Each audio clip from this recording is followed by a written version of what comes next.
Ladies and gentlemen, boys and girls, Devils fans of all ages, welcome back to another episode of Devil's Den. And this time, we are back for our halfway through the season review of the New Jersey Devils. So, in case you're new, probably are, but in case you are, welcome to Devil's Den. This is a very small-time YouTube channel that I run. I try to go over each and every Devils game that I'm actually able to watch. And I go over it, we have some fun, we have some laughs, we shed some tears, and we go on with our lives, basically. And this time, we're going to be going over the New Jersey Devils versus Boston game that I didn't get to watch because someone in the NHL decided, let's play a game, let's have a game broadcast at 1 in the afternoon when 90% of people who watch the NHL are working because that'll drive views.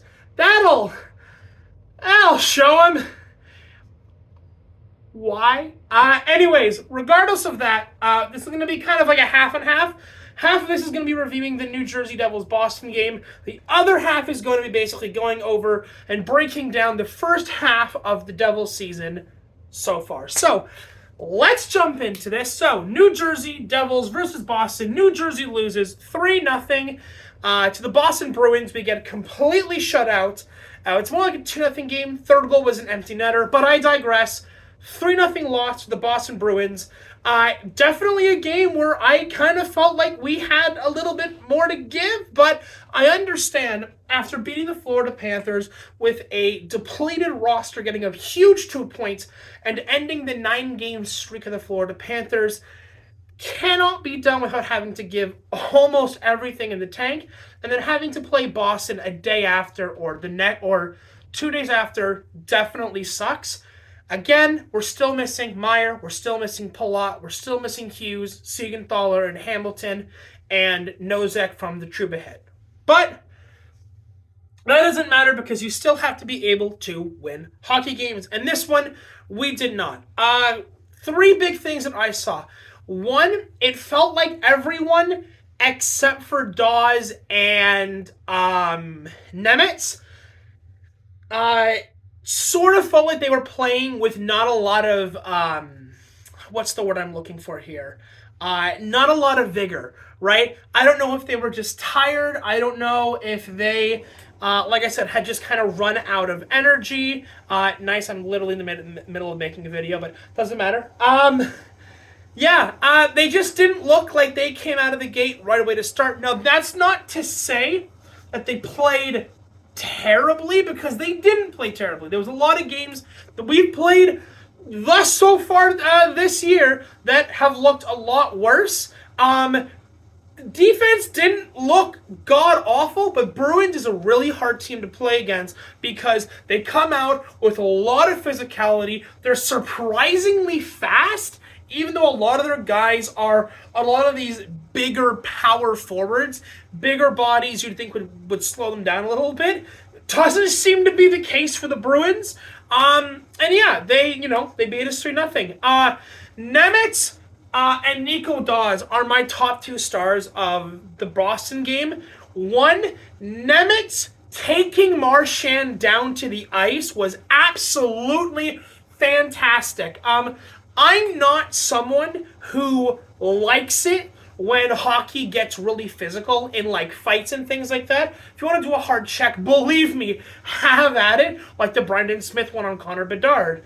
But watching Nemitz take Marchand, I was a little iffy about the headlock, basically, but you know what? If there's ever going to be a guy on the Bruins that you're going to step up on, I'm glad it's against Marchand, because that guy is a rat who will get under your skin, ask the Toronto Maple Leafs, okay, and will, like, psychologically screw with you the entire game. So having Nemitz be like, no, I don't care if I am 19 years old.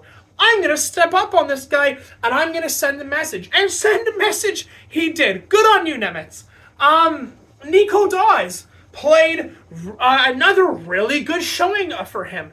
I felt like the first or second goal where they caught him just under the arm on the blocker side. Maybe he could have had that, but altogether, I thought he played really well. And this is one of those games where the goalie's playing really well and the defense is playing pretty good for the most part.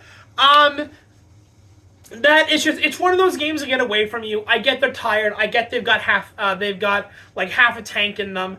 But it would have been nice to go 2-1-0, or even or you know, a little bit better than that, with again like half a roster, with the other half of your roster being AHL call ups. But I digress. This is just one of those games where you kind of have to look at it, put it in the rearview mirror, and sort of move on to the next game that we have tomorrow against the Montreal Canadiens. So that's sort of my quick little 5-minute take on the Bruins game. Moving on to the real purpose of this video, which is the going over New Jersey season from Game 1 to Game 41. That's an 82-game season. So let's talk. We've already made a video before on the quarterly review. We made a video about 20 games in to the New Jersey season, and we talked about where I saw the team going, where I think we were having a lot of issues, and what parts we were being successful. So, first things first, I'm going to start on a positive note. So, first things first. Top 3 guys that I think deserve to be nominated for our top 3 players of the half of the season. Obviously, I'm a little bit more biased towards the last 20, 21 games or so. But I'm going to try to do my best. Obviously, I feel like this one is just kind of an obvious one if we're looking at all 41 games. Immediate mentions go to guys like Jack Hughes, who has been an absolute point powerhouse for us. Immediately going to guys like, who else? I don't know, like someone like Luke Hughes, who, although has had some struggles in the last couple of games, definitely is a guy that needs to be thrown in there for a real highlight player of the last 41 games. But there's 3 guys in particular that I want to talk about that have really stood out and have stepped up when this team, especially in the last 5 to 10 games, right, that I really want to talk about.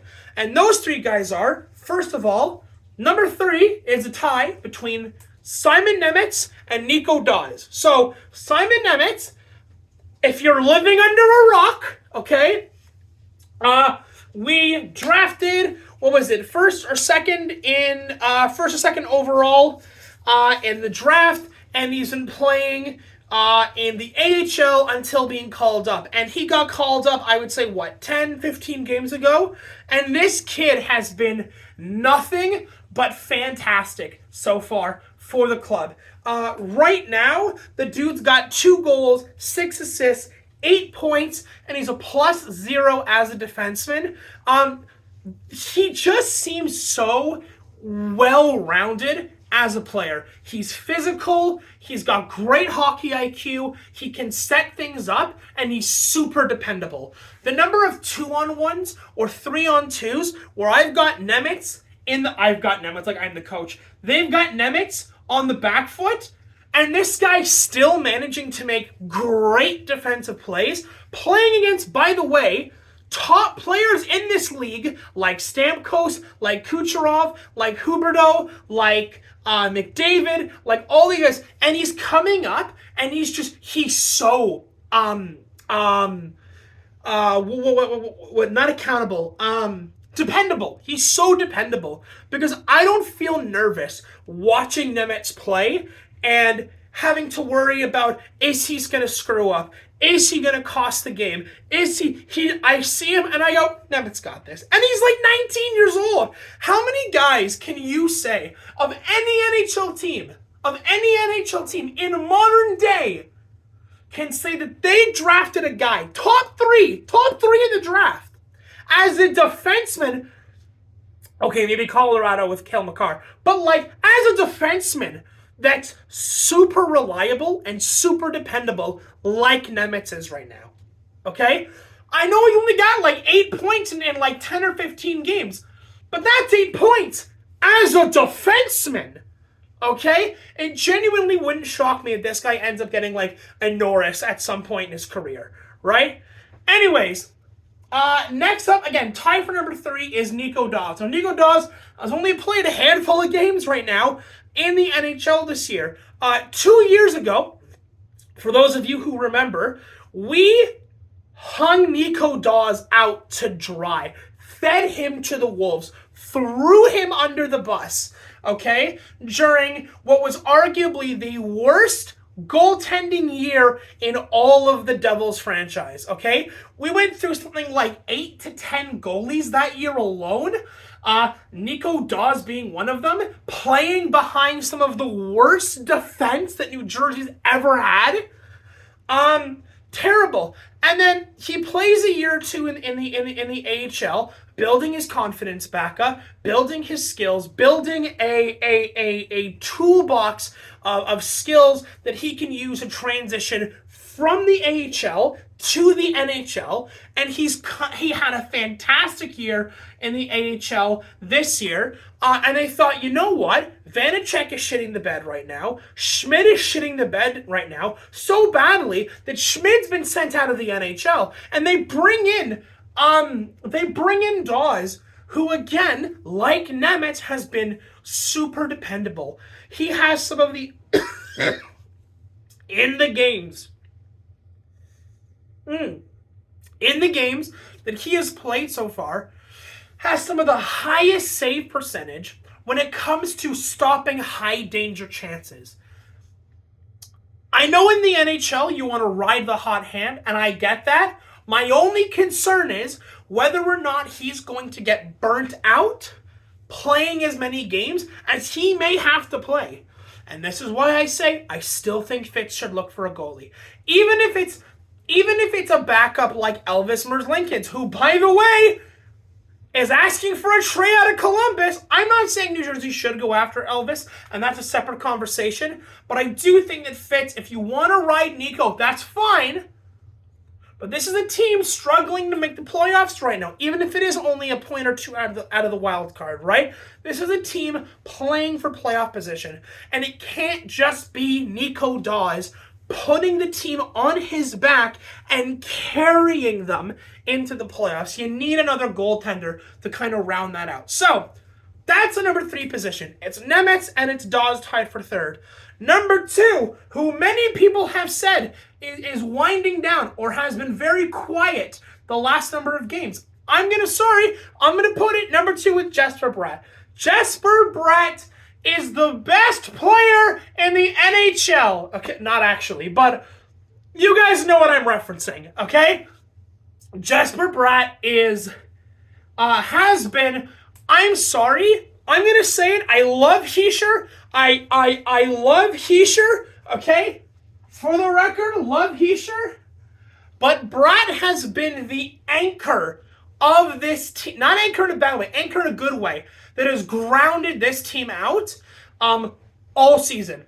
All season. He has some of the most assists on the team, okay? Guy's got like 30 assists in 41 games. It's totally possible that he may pull out something like 60 or 70 assists this year, which is crazy for a guy that can shoot as well as Jesper Bratt can, okay? Jesper Bratt right now has 16 goals, 30 assists, 46 points. He is a -1 on the plus-minus, but, you know, that's the amount of minutes he's playing. But he's got 46 points in 41 games.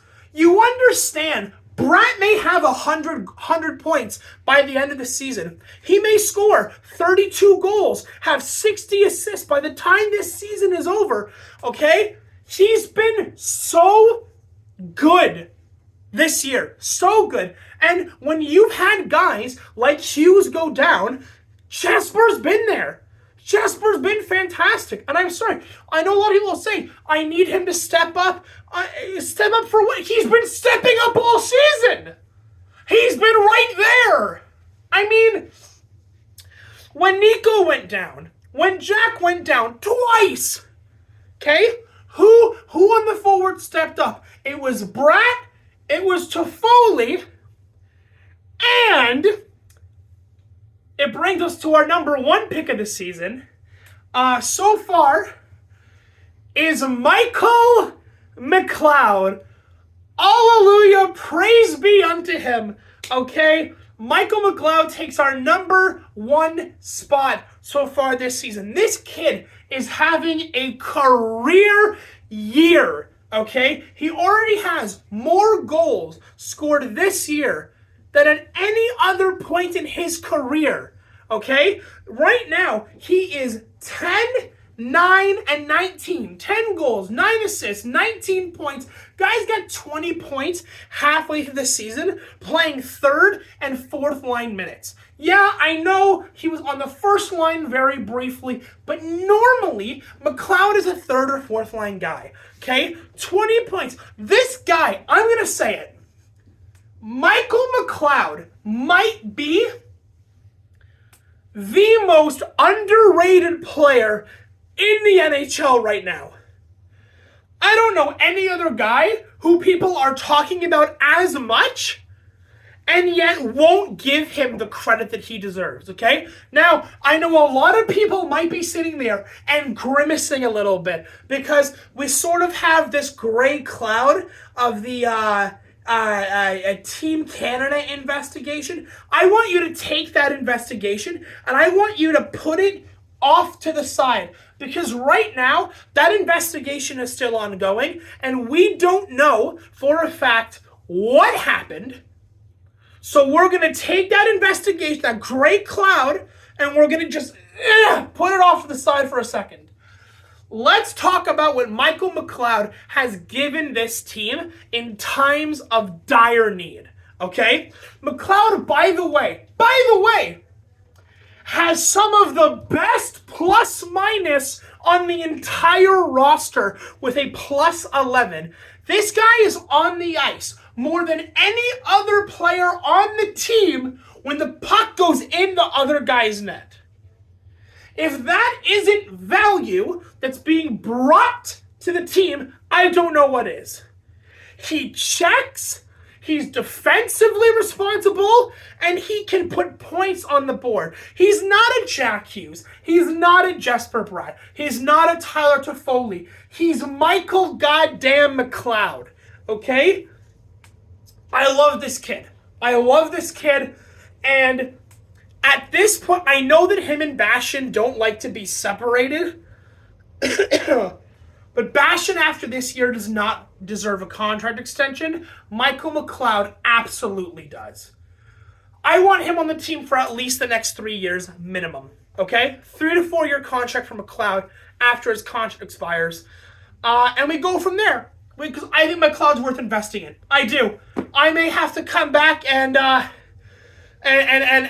put these words back in my mouth if the investigation ends up being, really bad for McLeod, then, so be it. But as of right now, that's my take on McLeod. So, we've talked about the individual players. We've talked about who I've liked. We've talked about, some of the issues that New Jersey's had. Let's talk about where they sit in this. I know it's a long video. We're at the 18-minute mark.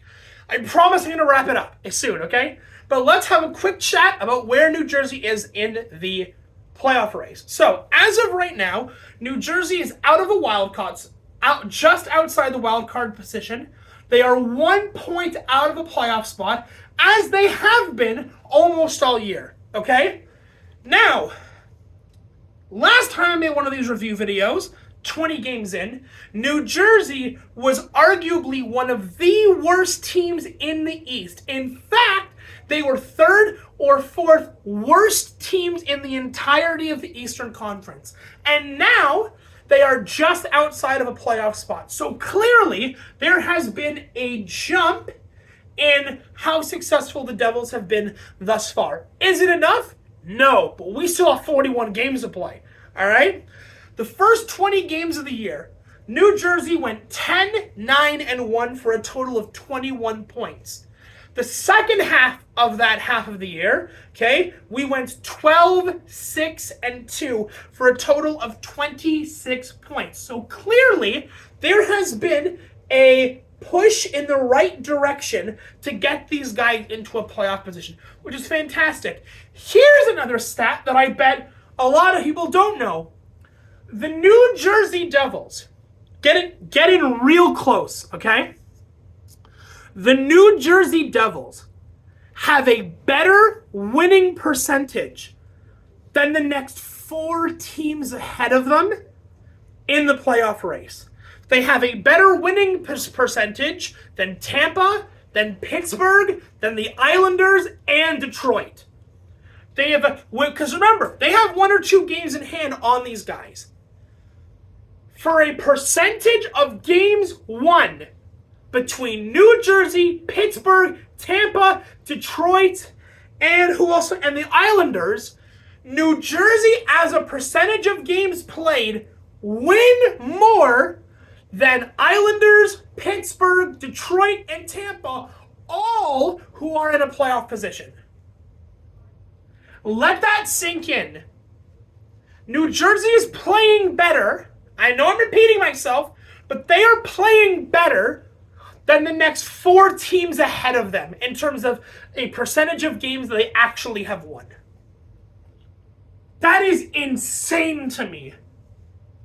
But we're out of a playoff spot. Make that make sense to me, okay? This is still an incredibly tight race for the playoffs and who's going to make the playoffs and who doesn't make it. And if New Jersey can continue that sort of winning percentage, they will be in the playoffs, not just as a bottom tier wild card position, but they're not too far off from Carolina, who holds the number 3 position in the Metropolitan. Now, we've got meaningful, important games coming up.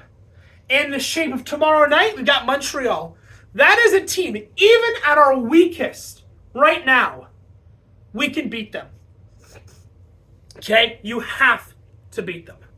You have to win. You got to look at teams like Boston, and you got to flip a coin and decide, are these winnable games?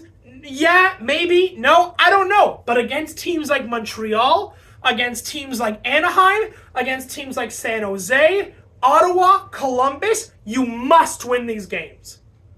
Because if you don't, mark my words, New Jersey will not make the playoffs. And then there will have to be some serious considerations as to what we do for next year. So,